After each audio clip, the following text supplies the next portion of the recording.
It's a beautiful sunny day and the lake is calling. We're at 3 Mile Beach on the road out towards Naramata, and we're with Hoodoo Adventures, and it's time to go kayaking. Lift this end up. Yep. Okay.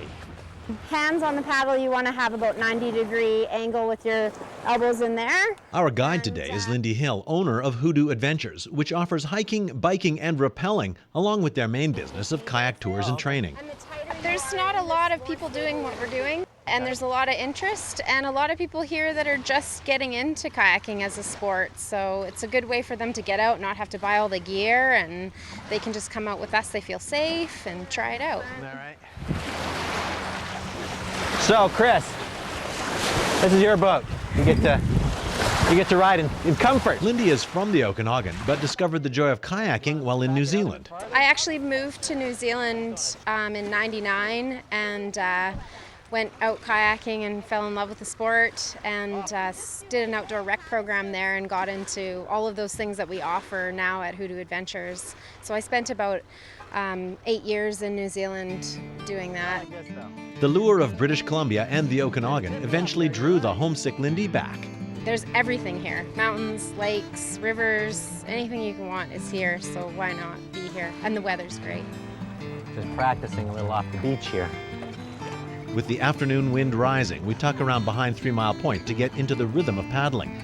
The kayak glides with remarkable ease. And that's the difference between, people notice really between canoeing and kayaking, is that you can cover so much more ground in a kayak so much faster than in a canoe.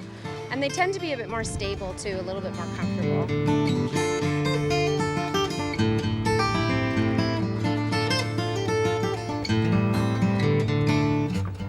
You can head out towards that little clay bank there that's quite nice.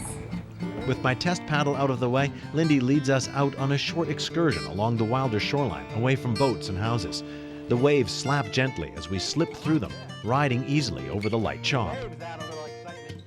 As long as you fit the boat properly, it's a great sport, and it's actually a really good core sport. So people that have bad backs, they tend to get into it because it really strengthens that area.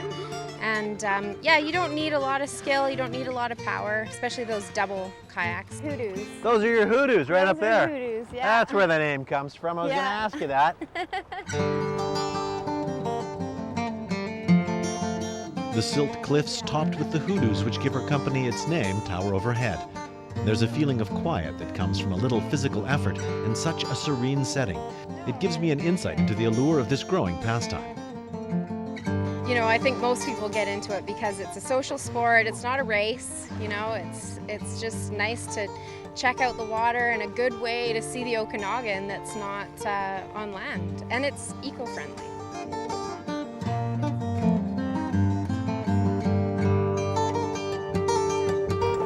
The only thing on our expedition that we didn't really plan out properly, I think, was the fact that neither Lindy or I brought swimsuits or towels, because the water is just perfect and very, very tempting.